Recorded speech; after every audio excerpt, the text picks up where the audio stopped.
Je suis censé voir avec vous quelques éléments de l'intelligence artificielle appliquée à la pratique notariale. Alors je sais qu'on a déjà évoqué avec vous lors du congrès la question de l'intelligence artificielle. Il y a eu des grands spécialistes de la question qui ont abordé le sujet. Donc je vais essayer d'avoir un autre regard qui est non pas celui du praticien, même si je connais bien la pratique notariale, mais celui de l'universitaire sur une question que vous maîtrisez déjà peut-être un petit peu. En tout cas, je pense que ce n'est pas totalement inconnu pour vous. Alors je vais aller assez vite sur les définitions. Alors il faut que j'utilise le PowerPoint avec vous.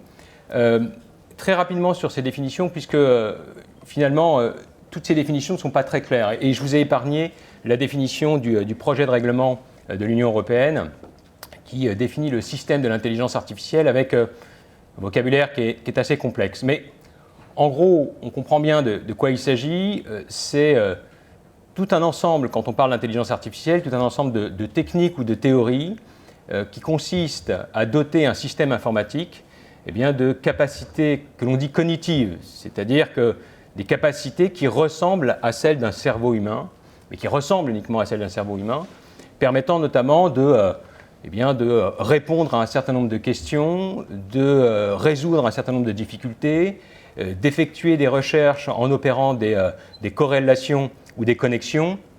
Donc voilà ce qu'est aujourd'hui en tout cas l'intelligence artificielle et je n'irai pas plus loin dans le détail technique. Alors on évoquera néanmoins assez fréquemment dans les interventions que vous avez pu entendre sur le sujet la distinction entre intelligence artificielle faible et intelligence artificielle forte.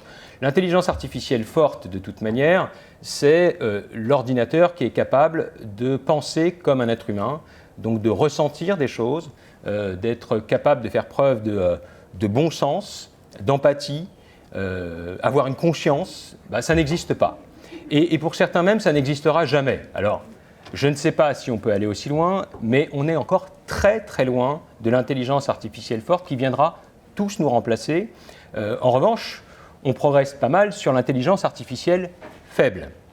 Et l'intelligence artificielle faible, c'est un programmeur qui va, dans son codage, permettre à une machine d'apprendre par elle-même et de s'adapter à certaines situations. Et c'est à cette occasion qu'on a dû vous parler notamment de la distinction entre le machine learning, c'est-à-dire la capacité pour une machine, parce que le programmeur l'a prévu, de s'adapter à un certain nombre d'éléments et puis de fournir un certain nombre de solutions. Et puis vous avez le deep learning, où là ça va un tout petit peu plus loin, c'est que le programmeur n'a pas prévu toutes les hypothèses, mais il a créé une machine qui est capable d'apprendre par elle-même et finalement parfois de répondre à des questions qui n'ont pas été anticipées par le programmeur. Et on en est là, c'est-à-dire qu'on a effectivement une intelligence artificielle faible deep learning qui est capable sur des éléments qu'on appelle non structurés. Mais des éléments non structurés, ça veut dire ce n'est pas du texte, ça peut être des vidéos ou de la photo. Et avec de la vidéo et de la photo, on a une machine qui est capable justement de répondre à un certain nombre de questions et d'opérer un certain nombre de connexions. Alors on a dû vous dire également que l'intelligence artificielle permet généralement l'apprentissage, permet de comprendre le langage naturel et puis de retranscrire finalement quelque chose qui n'est pas en langage informatique. Alors sans aller trop loin, la seule chose qui m'intéresse moi sur ce point, c'est que vous compreniez bien que l'intelligence artificielle, c'est la fin du code. C'est comme ça que le présentent les spécialistes. C'est-à-dire que le codage tel qu'on l'entend aujourd'hui, c'est ce qu'on appelle un système déterministe. Donc en gros, le programmeur va déterminer à l'avance les différentes hypothèses qui peuvent se présenter et la machine, finalement, ensuite, en fonction de toutes ces hypothèses qui peuvent être extrêmement complexes et extrêmement riches, va trouver des solutions. Mais ça, vous voyez bien que c'est déterministe parce que ça dépend quand même d'une programmation dans laquelle on va poser un certain nombre d'éléments.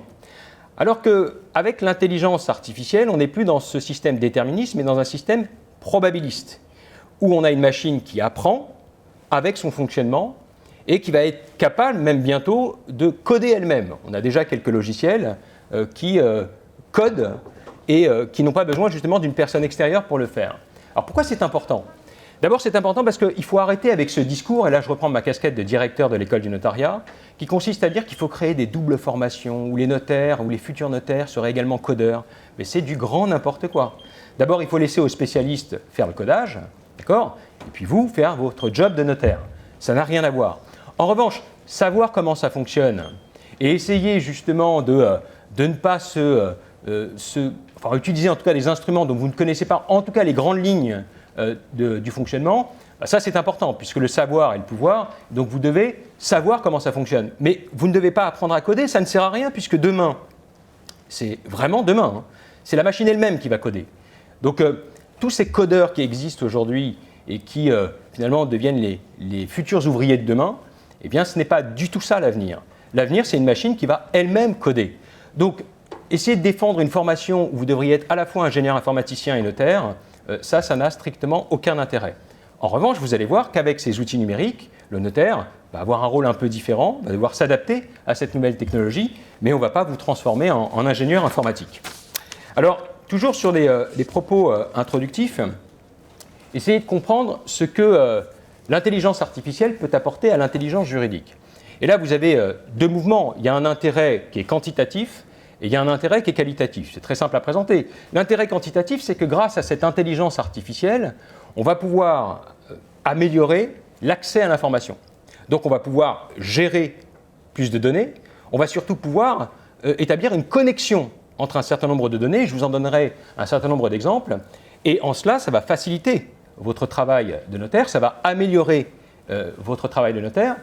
C'est sur le plan quantitatif, en tout cas, vous permet d'accéder à un plus grand nombre d'informations. Sur le plan quantitatif également, ça vous permet de gagner du temps. Et ça, on vous l'a répété de nombreuses fois, mais c'est vrai. C'est-à-dire qu'il y a toute une série d'actes répétitifs, des commodités, des actes simples qui pourraient être externalisés. Mais au lieu de l'externaliser vers un prestataire personne physique, eh bien, vous allez en fait l'internaliser et l'externaliser dans une machine. Et c'est elle qui va régler les actes les plus simples. Vous préparez le travail, si vous voulez. Et vous interviendrez dans un second temps, et on le verra, en apportant votre valeur ajoutée. C'est-à-dire l'imagination dont vous pouvez faire preuve, la créativité qui est la vôtre, le conseil, et prendre le temps de créer ce lien qui est important avec le client, puisque c'est aujourd'hui ça qui constitue la valeur ajoutée des professions libérales, et en particulier du notaire, puisque vous intervenez à des moments très sensibles. Intérêt quantitatif, intérêt qualitatif aussi, puisque votre rôle premier, c'est d'assurer le service public de sécurité juridique, et on va voir comment l'intelligence artificielle permet d'améliorer cette sécurité juridique. Sécurité juridique des actes, sécurité juridique dans l'identification des personnes, sécurité juridique dans l'identification des biens, et c'est en cela que qualitativement, l'intelligence artificielle peut beaucoup vous apporter. Et également, et c'est assez paradoxal, eh bien, l'intelligence artificielle va vous permettre d'injecter plus d'humain dans les relations avec vos clients. C'est ce que je vous disais, le temps que vous allez gagner, eh bien, c'est celui que vous allez reporter sur la relation client et sur ce temps qui vous manque parfois pour essayer d'établir des actes sur mesure. Le temps que finalement vous avez gagné avec les SS2I, et finalement vous vous êtes dit, c'est vrai que je gagne du temps, mais pourquoi finalement le reporter sur le même client? Finalement, je vais essayer de multiplier les clients plutôt que consacrer du temps à mon client qui bénéficie de SS2I.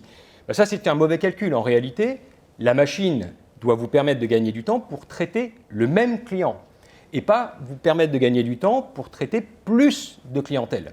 Alors, c'est vrai dans une certaine mesure, mais il ne faut pas oublier justement que vous devez continuer à montrer à ceux qui sont en train de vous dire que vous ne servez plus à rien parce qu'il y a des nouvelles technologies, eh bien que le temps que vous gagnez dans l'utilisation de ces outils numériques, c'est pour justement approfondir la relation que vous allez avoir avec votre client. Alors, toujours dans des propos introductifs, il faut essayer, pour comprendre ce que l'intelligence artificielle peut apporter au notaire, il faut d'abord savoir ce qui caractérise le notariat et le notaire. Puisqu'on a dû vous l'expliquer, puisque l'outil numérique doit rester un simple moyen et que vous devez rester le maître et la machine l'esclave. Dans ce cas-là, vous devez d'abord identifier ce qui caractérise, ce qui singularise votre profession. L'intelligence artificielle utilisée par les avocats ne sera pas la même intelligence artificielle que vous allez utiliser. Et qu'est-ce qui caractérise aujourd'hui un notaire? Alors, ce qui caractérise, c'est d'abord sa qualité de notaire en tant qu'acteur, et puis c'est l'activité qu'il mène. En tant qu'acteur, il a une double casquette. Il est officier public et ministériel. Donc, il se charge du service public de la sécurité juridique. Et en cela, cette sécurité juridique, on va voir qu'elle sera renforcée par l'utilisation de l'intelligence artificielle. La deuxième casquette, il ne faut pas l'oublier, vous êtes chef d'entreprise. Et donc, ce qu'attend le client, c'est d'être le client de l'étude. C'est que vous lui accordiez tout le temps et un maximum de temps, et même lui faire croire que tout le temps que vous avez, eh bien, il est consacré uniquement à ce client. Il veut être unique. Et dans ces conditions, c'est le travail du chef d'entreprise. Vous vendez un produit d'une certaine manière, que vous le déplorez ou que vous l'acceptez, de toute manière, c'est le système. L'idéologie du marché, le modèle du marché fait que vous devez répondre à cette attente de clients qui sont aussi les consommateurs. Eh bien justement, l'intelligence artificielle va permettre de libérer du temps pour le consacrer à l'innovation, à l'imagination, et notamment de vous adapter aux besoins de vos clients qui sont de plus en plus complexes, puisqu'ils viennent très souvent vous voir en ayant déjà parcouru l'ensemble des documents sur Google, et qui ont une idée sur ce qu'ils veulent, et même des documents à vous fournir, avant même justement de vous avoir présenté leur projet. Donc il faut nécessairement que vous ayez le temps d'étudier la spécificité de leurs demandes. Et puis, le notariat, c'est aussi une activité. Et je vais insister surtout sur cette activité, puisque c'est à l'intérieur de cette activité que je vais pouvoir vous montrer très rapidement ce que l'intelligence artificielle peut apporter. D'abord, cette activité, c'est une mission. Vous avez une mission d'intérêt général. C'est ce qui vous distingue des autres professions. Vous avez une mission de service public. Et puis, pour réaliser cette mission, eh bien, vous allez exercer des fonctions. La fonction première étant celle de l'authentification, qui est un processus particulier et avec des étapes sur lesquelles on reviendra. Et à chaque étape, vous allez voir que l'intelligence artificielle va vous apporter un plus. Alors, évidemment, les deux sont liés, inextricablement liés, consubstantiels. Mais tout de même, je vais essayer de distinguer, en grossissant le trait, ce qui relève de la mission du notaire et ce qui relève des fonctions du notaire. Alors, si je m'intéresse dans un premier temps à l'intelligence artificielle et à la mission du notaire, c'est celle de la sécurité juridique. Et quand on parle de sécurité juridique, pour faire simple, vous avez d'abord une sécurité qui a pour objet la personne, vous avez une sécurité qui porte sur les biens, et puis vous avez une sécurité juridique qui concerne essentiellement les actes. En allant assez rapidement, puisque c'est quelque chose qui a été évoqué lors du congrès et qui a été plusieurs fois traité dans les masterclass, d'abord la sécurité concernant les personnes. L'identification de la personne est une étape fondamentale. Elle est d'autant plus fondamentale pour vous que, et le congrès en a fait la proposition, il souhaite généraliser les actes authentiques électroniques à distance à tous les actes notariés. Alors qu'on y adhère, qu'on n'y adhère pas, vous voterez en âme et conscience, mais quoi qu'il en soit, la première étape, c'est l'identité de la personne. Et cette identité, c'est l'identité numérique. On a évoqué la nouvelle carte nationale d'identité avec une petite puce qui va permettre justement une meilleure identification numérique. Mais ça ne suffit pas. Ça ne suffit pas puisque pour que cette identité numérique soit complète, il faut que vous ayez une vision globale de l'individu.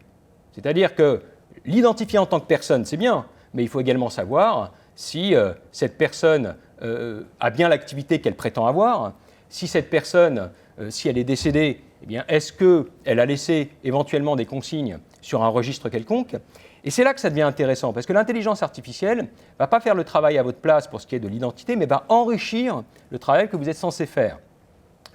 L'analyse que permet l'intelligence artificielle, c'est d'interconnecter différents registres sur lesquels vous avez des données, des informations, qui vont vous permettre d'avoir une approche plus globale de l'identité de la personne.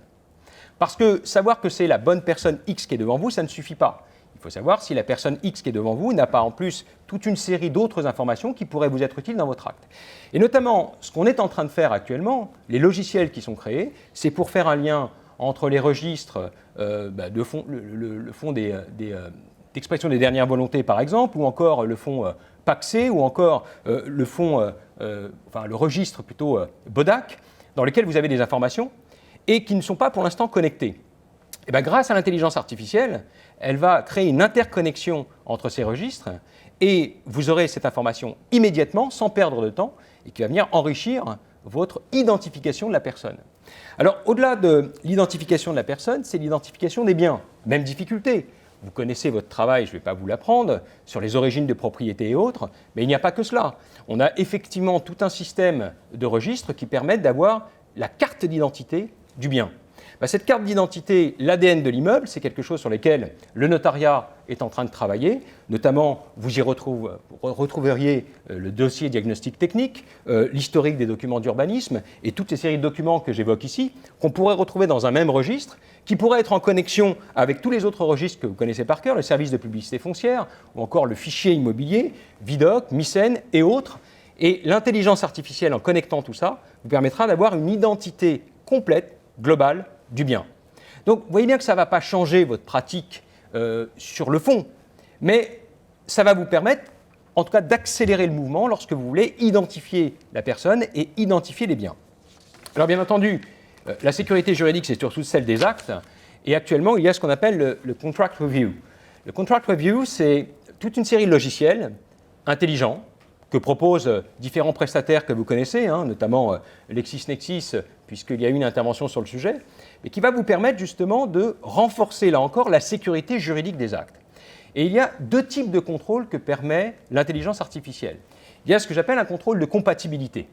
C'est-à-dire que quand vous avez des contrats, vous avez parfois des contrats avec des conditions générales, vous avez une succession d'actes qui ont été accomplis, vous avez toute une série de contrats préparatoires, vous avez parfois des projets immobiliers avec toute une série d'opérations contractuelles qui n'ont pas été confrontées les unes aux autres, et il se peut, et d'ailleurs les rédacteurs qui sont spécialistes du contentieux savent rédiger ce type de contrat, il se peut que dans cet ensemble contractuel, dans cet ensemble de clauses contractuelles, eh bien, vous ayez une clause incompatible. Une clause qui dit le contraire de ce qui a été dit dans un contrat passé ou dans des conditions générales ou dans un autre contrat auquel il est inextricablement lié. Et justement, ce que peut faire l'intelligence artificielle, c'est jouer une sorte de rôle de vigilance et d'attirer votre attention sur une clause qui pourrait être incompatible avec une autre, sur un contrat qui, tel qu'il est conclu, pourrait être contraire ou incompatible avec un autre. Et les conséquences sont radicales, puisque quand vous avez des clauses qui sont incompatibles, on les élimine toutes les deux. D'accord ? Après, il y a des règles particulières selon la situation de cette clause, dans les conditions générales ou les conditions particulières, mais voilà une opération que l'intelligence artificielle va pouvoir réaliser de manière très rapide. Autre contrôle, c'est le contrôle de normativité. Vous êtes confronté en permanence à une évolution de la jurisprudence, à une évolution des textes, et même s'il y a des formations de qualité qui sont dispensées par l'INFN, donc ça c'est la petite pub, on ne peut pas être au courant de tout.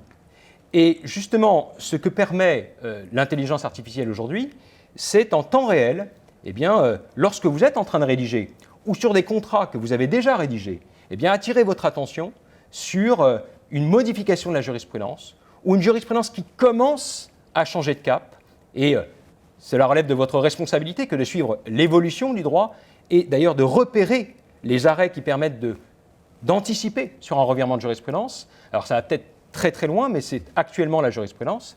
Et justement, grâce à ces logiciels, encore une fois, ce sont des alertes qui vont vous permettre de corriger ou de vérifier qu'une clause est encore compatible avec la nouvelle législation ou avec la nouvelle jurisprudence.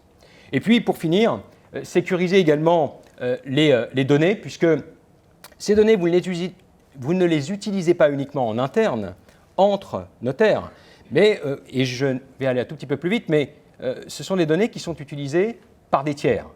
Et généralement, l'intelligence artificielle va vous permettre d'identifier des opérations qui sont, sans être frauduleuses, elles sont suspectes. Alors, TracFin, vous connaissez par cœur, mais on a d'autres logiciels dans les pays européens, notamment en Espagne, je vous en ai donné un exemple, où on a mis en place une intelligence artificielle qui permet, dans l'ensemble des actes qui sont accomplis par les notaires, d'identifier certains éléments qui permettent de rendre l'opération suspicieuse. Et tout se fait automatiquement. Alors que pour l'instant, on compte sur vous pour ces opérations TracFin, demain, on comptera encore sur vous pour les opérations TracFin, mais vous serez, dans votre travail, assisté par un logiciel pourvu d'une intelligence artificielle. Au-delà de la mission du notaire, qui est cette sécurité juridique, l'intelligence artificielle va faciliter votre travail au quotidien. Et là, je vais m'intéresser aux fonctions du notaire. Et la fonction première, et je vais me concentrer là-dessus, puisque c'est vraiment ce qui singularise votre profession, c'est l'authentification. Alors, l'authentification, ce n'est pas simplement l'authenticité. C'est le processus par lequel, justement, vous arrivez à instrumenter un acte qui, ensuite, aura la valeur d'un acte authentique.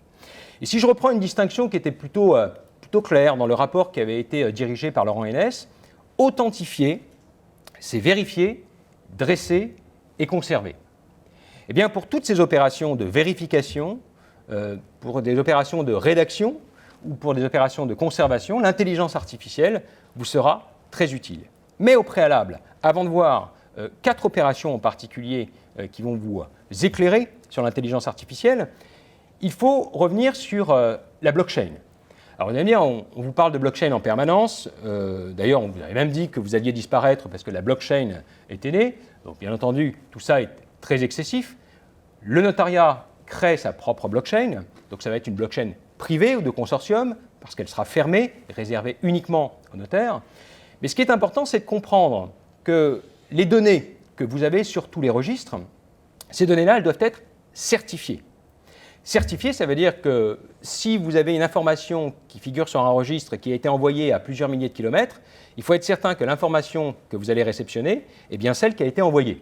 Donc, je vous renvoie à une petite vidéo qui a été faite par Christophe Carminati, je ne sais pas si vous l'avez vu, sur la blockchain. C'est sur la chaîne justement du Congrès, qui est justement un chef d'entreprise qui dirige ContractChain, mais qui explique très simplement, très clairement, en reprenant en plus l'exemple de l'INFN, des diplômes falsifiés ou pas, enfin vous voyez, tout ça, on est dans l'ambiance, et qui explique très simplement ce qu'est la blockchain. Et je vous invite vraiment à regarder, c'est une petite vidéo de 12-13 minutes et qui est très bien faite. Mais retenez uniquement que la blockchain, l'information que je mets dans la blockchain, eh bien, elle ne bougera plus. Et en tout cas, si je modifie un accent ou une virgule, eh bien, à la sortie, on le verra tout de suite puisque l'empreinte numérique ne sera pas la même. D'accord ? Donc, c'est tout ce que vous avez à savoir. Sauf que, quand on comprend bien comment ça fonctionne, ça n'authentifie pas les informations. Ça certifie que ce que vous avez rentré et ce que vous allez sortir n'a pas été modifié. Sauf que si vous rentrez n'importe quoi, si vous rentrez des données falsifiées ou des données erronées, quand elles vont ressortir, ce seront des données erronées qui n'ont pas été modifiées. D'où l'importance encore du notaire qui va authentifier en amont les données qu'on va entrer dans la blockchain et qui authentifiera en sortant que l'empreinte numérique du document qui sort est bien conforme à l'empreinte numérique au moment de l'envoi. Et c'est ce qu'on évoque comme nouveau métier qui serait celui d'Oracle. L'Oracle est celui qui permet d'authentifier une information avant de l'intégrer dans une blockchain. Et ça montre bien qu'il ne va pas y avoir de désintermédiation, comme on vous le dit à chaque fois concernant la blockchain, mais il va y avoir une réintermédiation. C'est que votre rôle va changer. Mais l'authentification ne sera jamais réalisée par une machine. Alors, pour l'illustrer, je vais prendre avec vous 4 opérations qui vont vous parler immédiatement, puisque c'est votre quotidien. Et on va voir comment, en intégrant l'intelligence artificielle à l'intérieur, eh bien, ça peut vous donner une petite idée de ce que vous réservent les logiciels pourvus d'une telle intelligence. La préparation des actes et des documents, la réalisation, l'évaluation et puis le suivi. Voilà 4 opérations sur lesquelles je vais vous dire quelques mots. D'abord, la préparation. Lorsque vous intervenez dans l'instrumentation d'un acte, eh bien, vous avez toute une période de préparation, de réunion des informations, de constitution d'un dossier qui va vous permettre ensuite de réaliser votre acte. Alors justement, avec l'intelligence artificielle, il y a à 3 étapes eh bien, une aide qui va vous être apportée. Orienter, collecter, sélectionner. Orienter d'abord, c'est-à-dire que tout n'est pas important et très souvent, finalement, le client vous fait perdre du temps. Et donc, on a la première forme d'intelligence artificielle très faible, qui est le chatbot, qui est l'agent conversationnel, mais qui comprend le langage naturel. Donc le client va avoir un premier contact avec l'étude, va poser ses premières questions, et si vous êtes une petite étude, on orientera vers le spécialiste de la petite étude. Si c'est une grosse étude, vers le bureau qui s'occupe de ces affaires particulières. Mais vous allez avoir un premier filtrage où les premières questions qui vont être posées par le client vont permettre de l'orienter vers la bonne personne au sein de l'étude. Donc, orienter. Ensuite, collecter. Puisque grâce à l'intelligence artificielle, comme je vous le disais tout à l'heure, les registres sont de plus en plus dématérialisés. Vous avez un ensemble de données numériques. Et ces données numériques, eh bien, ce qu'on est en train de faire, c'est de les connecter entre elles. Et donc, vous allez collecter toute une série d'informations en fonction des premières questions qui ont été posées par le client. Et c'est même parfois lui-même qui va vous fournir ces documents et une intelligence artificielle qui pourra vérifier l'intégrité des documents qu'il aura déposés sur votre plateforme. Et troisième étape, sélectionner, puisque l'intelligence artificielle opère un travail de sélection. Alors, si je prends un exemple très simple, et Victoria, qui est justement l'intelligence artificielle développée par la Chambre de Paris. Mais il n'y a pas que Victoria, hein. Il y a Drooms, par exemple, en dehors du notariat. Mais mieux vaut, comme l'a dit le président du CSN hier, développer ses propres outils numériques pour justement ne pas être dépendant notamment de pays comme les États-Unis, puisqu'on sait ce qu'ils sont capables de faire avec des sous-marins, donc pour le reste. Donc, je reviens sur la sélection, mais il y a un travail de sélection qui est très important. Imaginez une opération avec une data room, ce qui est assez fréquent pour les gros projets immobiliers. Avec le Grand Paris, vous n'avez que ça. Mais très souvent, l'information que va vous communiquer éventuellement une société, ou lorsque vous allez céder, par exemple, un terrain qui est exploité par une grande société multinationale, elle va vous fournir des milliers de pages de documents, et notamment pour voir si le terrain est pollué ou potentiellement pollué, elle va vous noyer d'informations. Et l'objectif, c'est que vous perdiez du temps à analyser les documents et nécessairement que vous commettiez des erreurs en passant à côté d'une information déterminante. Mais c'est à l'américaine, à l'anglaise. C'est-à-dire qu'on vous donne tout et vous ne pouvez pas ensuite lui reprocher quoi que ce soit puisqu'elle vous a tout donné. Si vous n'avez pas trouvé l'information, c'est de votre faute. Et l'intelligence artificielle peut aujourd'hui, justement si vous lui donnez les éléments qui permettent de sélectionner les informations, d'aller chercher dans des centaines de milliers, en quelques minutes, des centaines de milliers de documents, l'information qui peut être intéressante pour vous. Et donc pour la sélection des informations et sécuriser l'acte que vous allez réaliser, voilà une première étape au stade de la préparation où l'intelligence artificielle peut vous apporter beaucoup. Deuxième étape, la réalisation de l'acte. Et là encore, l'intelligence artificielle va vous permettre de simplifier, d'automatiser et éventuellement de vous assister dans la rédaction. Simplifier d'abord, parce qu'il y a des opérations relativement simples et vous n'avez pas besoin dans ce cas-là de consacrer trop de temps. Et il suffit d'aller vers tous ces logiciels qui sont proposés aujourd'hui. Alors, éventuellement, Notaviz vous propose By Myself, mais vous avez d'autres prestataires, Captain Contract ou MyNotary ou encore Contract Factory. Alors, je vous donne tous les noms parce que, bon, peu importe, hein, j'ai aucune action nulle part. Mais l'idée, c'est de comprendre que ces logiciels existent partout. Et effectivement, c'est très rentable. C'est-à-dire que pour une très petite somme, vous avez des actes simples qui peuvent être établis. Eh bien, pourquoi est-ce que ce serait d'autres qui le ferait, puisque vous avez l'expérience, vous avez les compétences, et donc vous pouvez avoir votre propre logiciel qui permet de régler des petites affaires de vos clients et de vous concentrer sur les grosses affaires de vos clients. Donc simplifier, automatiser. Également, on vous a parlé du smart contract, on voudrait même, selon le Congrès, intégrer le smart contract dans le Code civil. Vous voterez pour ou contre, ça vous regarde. Quoi qu'il en soit, le smart contract, c'est simple, c'est un protocole informatique et qui va automatiser des tâches. S'il se passe telle chose, alors il y aura telle conséquence. Si je ne respecte pas tel délai, alors je conserverai définitivement cette somme. Donc vous imaginez l'intérêt du smart contract dans des opérations où vous n'aurez pas à perdre du temps pour des transferts de fonds. C'est-à-dire que si vous avez une date butoir qui n'a pas été respectée, la somme est définitivement transmise à tel client. Donc c'est très intéressant puisque vous ne tenez pas compte de la bonne ou mauvaise foi des parties, tout est objectivé, tout est automatisé. Donc il y a un effet pervers, c'est ce caractère automatique, mais ça peut rendre énormément de services, notamment lorsqu'il y a des transferts de fonds. Alors pour l'instant, ce ne sont que des opérations simples avec le smart contract, puisque c'est un protocole informatique qui est assez limité. Mais demain, avec l'intelligence artificielle, là, l'intelligence artificielle va pouvoir analyser le contexte. Et au regard des différents éléments, va pouvoir vérifier que le document qui a été déposé, qui permet éventuellement de justifier le transfert de fonds, est un document qui a été certifié, bien vérifier qu'il n'y a pas des incohérences dans les informations, qu'il n'y a pas éventuellement des éléments contradictoires qui permettraient d'empêcher le smart contract de produire ses effets. Et donc, vous allez enrichir le smart contract qui va pouvoir se développer. Et puis, assister, c'est ce que vous connaissez déjà. Ce sont les SS2I, mais là, avec une puissance supérieure, puisque l'intelligence artificielle va vous permettre de constituer votre propre vivier de clauses et vous allez pouvoir l'enrichir au fur et à mesure de vos rédactions avec une intelligence artificielle qui va tout répertorier, tout organiser et vous n'aurez même pas besoin de le faire vous-même. C'est qu'au fur et à mesure de votre rédaction, eh bien, votre logiciel va vous créer des catégories, va vous créer des clauses et va vous rappeler que dans tel ou tel autre dossier, vous aviez utilisé telle clause, que ça avait posé tel problème. Et donc, vous avez ici un enrichissement permanent des clauses que vous allez rédiger. Évaluation, ensuite. Évaluation, alors là, voilà une opération qui est intéressante. Évaluation des risques, évaluation des montants. Alors, évaluation des risques, je vais parler des logiciels prédictifs, mais vous allez me dire, on n'est pas avocat. Les logiciels prédictifs pour savoir ce que pourrait décider un magistrat ou les arguments qu'il faudrait faire valoir devant un magistrat, ça ne nous regarde pas. Oui, sauf que le logiciel, si vous l'utilisez, va vous permettre également d'identifier les risques, c'est-à-dire d'identifier le contentieux.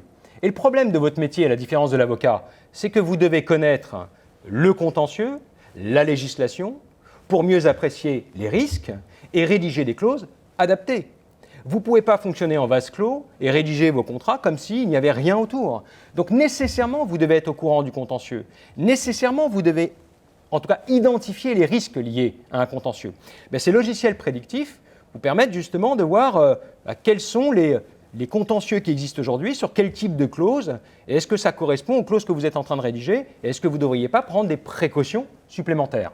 Donc ça, c'est une première chose. Également, ça vous permet de savoir s'il y a une évolution du droit, une évolution de la jurisprudence, puisque la Cour de cassation n'opère jamais un revirement brutal. Très souvent, il y a un premier arrêt d'alerte, et ce premier arrêt est suivi par la suite d'un autre arrêt qui opère un revirement. Et parfois, c'est par une série de 2 ou 3 arrêts. Et on a pas mal de jurisprudence, et je parle devant Philippe Pierre, qui est spécialiste de la question, mais dans lesquelles, justement, un notaire n'avait pas vu le revirement qui se dessinait, et on a considéré eh bien, qu'il aurait dû voir le revirement qui se dessinait, et il a engagé sa responsabilité. Eh bien, je pense qu'un logiciel prédictif vous permettrait aussi, et il y a sur le marché des logiciels de ce type, qui permettent de savoir si la jurisprudence n'est pas en train de changer discrètement, mais d'évoluer vers une autre solution. Et puis enfin, vous êtes censés être les magistrats de l'amiable, ce n'est pas moi qui le dis, c'est la Cour européenne des droits de l'homme. Et en tant que magistrat de l'amiable, vous devez encourager également la médiation, la conciliation. Et aujourd'hui, à quoi servent les logiciels prédictifs ? À dire à vos clients, vous savez, si vous allez devant un juge, quel qu'il soit, ou éventuellement même le juge de telle région, eh bien, vous avez très peu de chances de gagner. Donc vous avez tout intérêt à trouver un accord transactionnel. C'est un argument supplémentaire lorsqu'on veut, éventuellement pas pour son propre client, mais pour convaincre le notaire du client d'en face, eh bien qu'il a tout intérêt à arranger tout cela à l'amiable parce que la jurisprudence, le contentieux ne va pas dans son sens. Donc c'est un argument qui est très souvent utilisé. D'ailleurs, c'est l'argument principal aujourd'hui. Grâce au logiciel prédictif, on peut évaluer ses chances et inciter les personnes à aller vers la médiation ou la conciliation. Donc voilà une utilisation qui pourrait être très utile pour les notaires de demain. Évaluer les montants, là c'est beaucoup plus classique, puisque grâce à l'intelligence artificielle, on peut mieux évaluer un certain nombre de biens, des biens immobiliers, notamment lorsque des opérations de liquidation et de partage, ça rend de grands services. Lorsqu'on a des personnes qui veulent investir dans des gros projets, vous pouvez leur offrir cette prestation. Ils ne sont pas obligés d'aller voir éventuellement d'autres professionnels, mais en tant que notaire, si vous avez une grosse étude, une petite étude, ce service pourrait être fourni d'évaluation justement des bons investissements immobiliers. Et grâce justement aux instruments qui sont développés par certaines chambres, eh bien, on va pouvoir le faire. Et puis évaluer bien entendu des pensions de pension alimentaire ou des montants de pension alimentaire ou des montants de prestations compensatoires. Mais là encore, pas uniquement le calcul. L'intelligence artificielle va prendre en considération de nombreuses données, et des données notamment contentieuses, qui vont vous permettre d'avoir une idée eh bien, du montant qui peut raisonnablement être demandé. Et donc, on a une information beaucoup plus précise dans l'évaluation. Et puis, dernière opération, c'est le suivi des actes et des clients. Vous êtes les professionnels préférés des Français, ce n'est pas pour rien. Alors, ils n'ont pas le même avis sur le notariat, mais à chaque fois, quand on parle de son propre notaire, on est toujours très satisfait. C'est bizarre, c'est dans les sondages, ça se présente comme ça.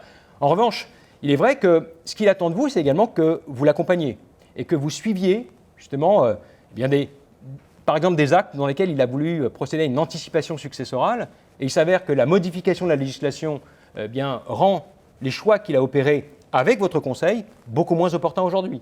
Et bien avec une intelligence artificielle, vous pourriez avoir une alerte afin d'aller chercher tel et tel client pour lui rappeler que finalement ce qui était bien à l'époque l'est moins bien et beaucoup moins bien aujourd'hui. Et éventuellement, vous avez également des dossiers qui s'inscrivent dans la durée et dans lesquels il y a toute une série de formalités avec des délais butoirs à respecter. Là aussi, l'intelligence artificielle peut vous aider avec un système d'alerte à chaque fois pour éviter que vous passiez à côté d'un délai qui serait susceptible d'engager votre responsabilité. Donc, vous le voyez, on a, je vais m'arrêter là avec des propos conclusifs, on a à travers ces différents exemples une petite idée de ce que l'intelligence artificielle peut vous apporter. Sauf que, il faut faire très attention. Et je vous l'ai dit en commençant, cette intelligence artificielle doit rester un outil. C'est un moyen et vous devez rester le maître et l'outil l'esclave. Et c'est très important de comprendre qu'en utilisant l'intelligence artificielle, vous allez également créer de nouveaux risques. Alors le premier d'entre eux, c'est votre responsabilité. Je ne l'ai pas mis, mais bon, Vous le savez, si l'intelligence artificielle ne donne pas de bonnes informations ou effectue des mauvais choix, qui sera responsable? Est-ce que vous serez responsable? Est-ce que l'éditeur sera responsable? Est-ce que celui qui a créé le logiciel sera responsable? Bon, je n'en sais rien, mais en tout cas, c'est une question qu'il faudra se poser. Et une appréciation des risques s'impose. Ces nouveaux risques créés par l'utilisation d'outils numériques, c'est la caisse de garantie qui va se livrer à une telle évaluation et répercuter tout cela sur les primes d'assurance. Pour ce qui est de la responsabilité, il y a un autre domaine très intéressant, c'est que s'il y a une intelligence artificielle qui vous aurait permis de mieux évaluer un bien, par exemple, et que vous ne l'avez pas utilisé, est-ce qu'on pourra considérer que c'est une faute de votre part? Devoir de conseil et utilisation de tout ce qui est à votre disposition. Et s'il y a, à moindre coût, des logiciels qui existent dans toutes les études, et peut-être dans la vôtre, mais que vous ne l'avez pas utilisé, est-ce qu'on ne pourrait pas vous le reprocher et considérer que vous avez manqué à votre devoir de conseil, que vous avez commis une faute qui engage votre responsabilité? En tout cas, ce sont des questions qu'il faudra se poser. Le risque également, c'est le risque classique, et j'irai très vite, de standardisation. Finalement, grâce à l'intelligence artificielle, notamment pour les opérations très simples, on a tendance à faire du prêt-à-porter, alors qu'on attend de vous, en tant que professionnel, et c'est pour ça qu'on vient vous voir, du sur-mesure. Donc il faudra trouver la juste mesure afin de continuer à offrir cette valeur ajoutée, cette plus-value qui consiste à répondre précisément aux attentes des clients. La déshumanisation, puisqu'on sait très bien que l'acte à distance, notamment, pourrait éventuellement remettre en cause la proximité qui caractérise votre profession et qui singularise votre profession. Là encore, c'est juste une question de vigilance et faire attention à ne pas tomber dans les travers justement d'une relation purement virtuelle et qui pourrait avoir des conséquences très graves sur la profession. Puis discrimination, un risque de discrimination puisque vous avez des biais. Ce n'est pas la machine qui crée les biais, hein. C'est l'homme qui a justement programmé cette machine.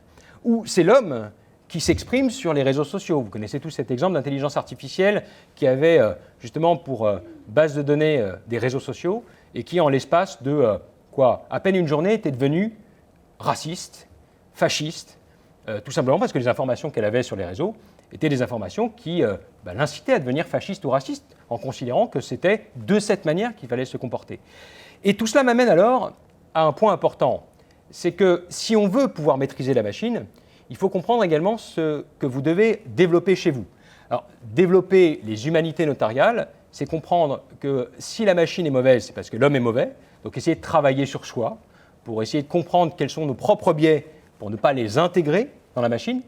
Travailler les soft skills, donc ces compétences douces, et c'est fondamental, pas à distance, s'il vous plaît. On peut faire une actualité droit et sûreté à distance, mais les soft skills, qui supposent de l'écoute, de l'empathie, du travail collectif, ressentir les choses, échanger avec la personne qui est en face de vous, ça, ce n'est pas une formation que vous pouvez suivre à distance. Mais c'est ce qu'on va justement encourager, nous, à l'INFN, dans cette fameuse réforme qui a été évoquée par le ministre de la Justice. Enfin, sachez que les textes étaient disponibles depuis 1 an, mais enfin, voilà, nous allons avoir cette réforme et il est prévu justement d'insister dans la formation des futurs notaires sur ces soft skills. Et ce n'est pas le côté à la mode bobo où on va s'intéresser justement aux personnes qui vivent des choses difficiles en mangeant du blé et tout ce qui va avec. Ce n'est pas du tout ça. C'est que vous avez dans l'utilisation des outils numériques quelque chose qui est insidieux. C'est qu'on perd tout ce qui fait l'humanité de la relation avec le client.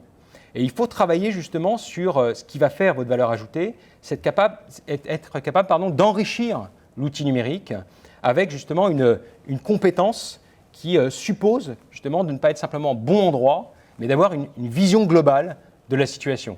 Donc ça, c'est l'un des points importants. Et puis je voudrais finir sur un point, pour ne pas être trop long, c'est que je ne suis pas du tout en train de vous dire que vous ne devez pas utiliser l'intelligence artificielle, vous l'avez bien compris.